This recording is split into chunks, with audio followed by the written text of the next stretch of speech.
Hey everybody, before I get into this week's video, I just want to express my sympathy for all of the breeders down south that are going through all this terrible weather conditions and power outages and everything. I've got a lot of good friends down there and I just feel terrible for you guys. I hope you're making it through okay. Hope your collections aren't suffering too bad. And yeah, I just feel horrible. You know, we have to deal with really cold weather all the time up here in Wisconsin, but we are also more able to deal with it. You know, our infrastructure here is just more able to deal with it because we have to do it all the time. So anyway, when that happens down there, you know, once every couple of decades or less, you know, there's only so much you can do. But anyway, I just feel really bad for you guys. I hope you're all making it through just fine. The other thing that I wanted to mention is USARK. Please go to usark.org and consider becoming a member, donating. It really does help. It helps protect our rights. There's a lot of bans going around in the country. Seems like all the time, but there's some pretty serious ones right now. If you want to keep your reptiles and keep breeding them and keep selling them and shipping them and everything, please go to USARK, be informed about what's going on, and do your part to help us with this. So anyway, enough of that. Let's get into this video. I'm going to show you some genetic stripe stuff. I really love genetic stripes. I like ball pythons with a busy pattern, but I also love the simplicity of the genetic stripe. It's just one of my favorites, adding different colors and some different patterns to them.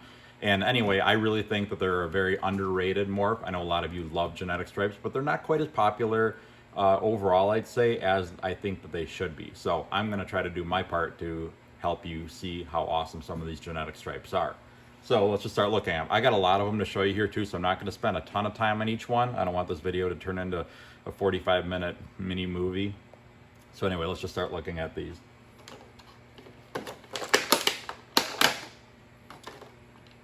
Okay, here's the first one. I don't know exactly what this is. I know it's a pastel genetic stripe. I believe it's also Orange Dream. It could even potentially have fire. It could be fire or Orange Dream that's brightening and lightening the color, but I believe that this is a pastel Orange Dream genetic stripe. I just love the contrast. It's so just brilliant colors, nice dark pattern on them.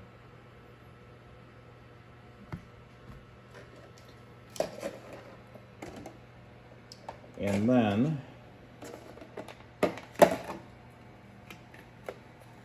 let's look at this guy right here. Very different from the first one. This is a GHI enchi genetic stripe. Now, the regular GHI genetic stripe is mostly a patternless, really dark, like real chocolate brown snake. Adding enchi into it just completely changed it. You know, you can see some subtle patterns on the side, some banding, and then the stripe down the back is nice and bright too. So I'm going to kind of toy around with this and see if I can add some different colors to it and see what I can do.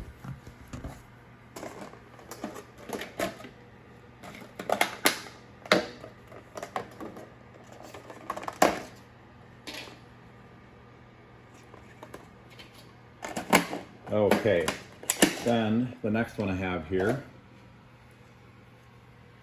Here is an enchi cinnamon banana genetic stripe. Still looking really nice and orange. Really good colors on him. I only produced 2 of these last year. So I'm just trying to, with this, I'm trying to get the striping to come out and, you know, be able to maintain the pattern as it gets older and also increase the amount of orange on them. I've got some ideas about adding in some other genes such as Leopard into this. Probably another dose of enchi into it, potentially even yellow belly. I just really like the way that one turned out.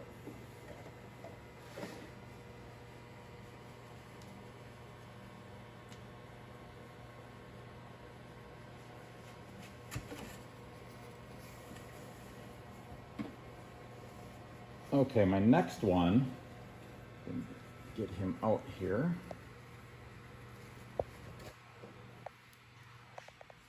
This is a little bit bigger. He's a little over a year old, and that is a bamboo genetic stripe. The bamboo is a very powerful gene. It has a heavy influence over anything that you put with it, for the most part.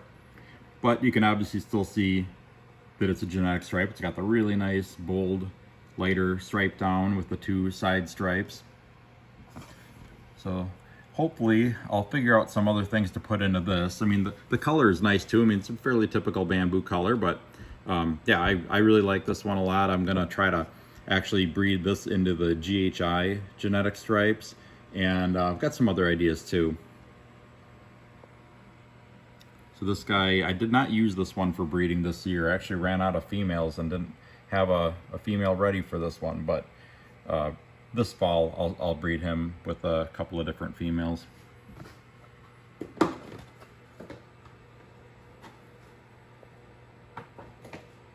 Okay, and then this one here is a cinnamon bamboo genetic stripe. It's funny, when this stuff first hatched, I wasn't sure what I was looking at. I think I bred a bamboo woma het genetic stripe to a cinnamon genetic stripe, and that's what produced these. But as they got older, it got to be a little bit more obvious what they were. Cinnamon genetic stripes typically are pretty patternless. Sometimes you can see more of the striping towards the tail. So, and they're usually like a dark, like a chocolate brown. Some of them are almost black.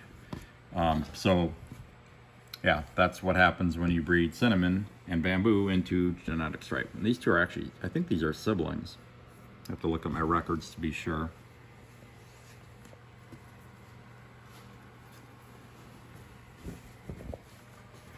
She's a little bit agitated right now.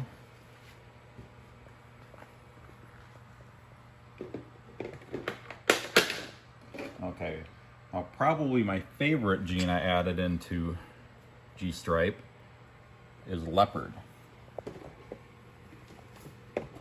It's just, it changed the striping so much. Really nice bright stripe down the center, really thick black stripes down either side. I just love that. And I think that this is probably the, in my opinion, like the ultimate starter for genetic stripes, is having Leopard in there. And then it's just a matter of what colors do you want to add into it to change the look of the snake. You know, can you imagine this if the sides were brilliant bright yellow or really bright orange, or you know, I mean, there's a variety of different colors that you can add into it. Albino versions of this would be nice. They would maintain a really high contrast, really bright white stripe down either side of the back. So I've added a few other genes into that so far. One of them being Pastel.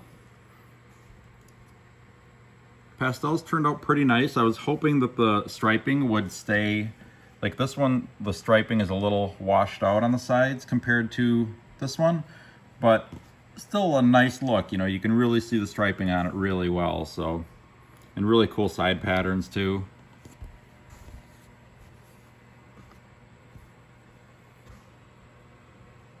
There. Okay, and then I'm gonna switch gears for a few seconds here. So here's an Orange Dream genetic stripe.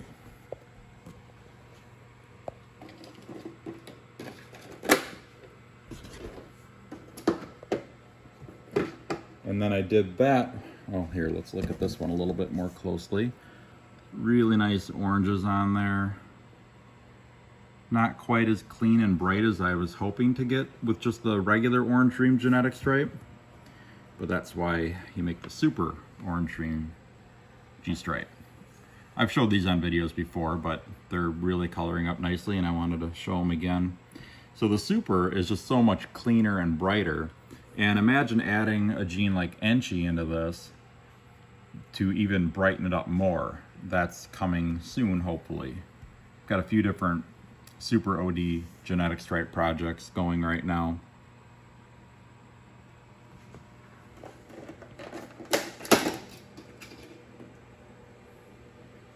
And then this is the Leopard OD genetic stripe. So Leopard Orange Dream genetic stripe.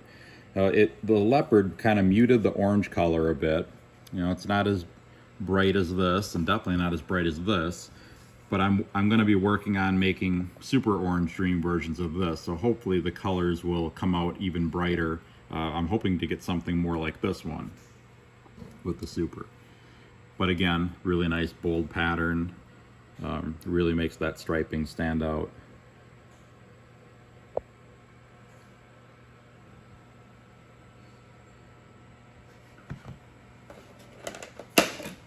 Okay. And I couldn't do a genetic stripe video without showing my favorite banana genetic stripe clown. That is the genetic stripe clown. I think is going to really do wonders for the genetic stripe project in general. You know, you kind of lose the striping on it, but you just can't make that pattern with any other combo. Just awesome. And I'm working on getting a lot of different colors and patterns into this. I'm not going to be making only bananas. This one, this is going to be a breeder this coming, well, in the 2021-2022 season. But yeah, I'm working on adding, let me think, GHI, cinnamon, you know, pastel, orange dream. I'm doing a lot of leopard, spot nose. I'm doing a lot of different combos to get a bunch of different double hets with various codom genes in there that I'm going to incorporate into this project.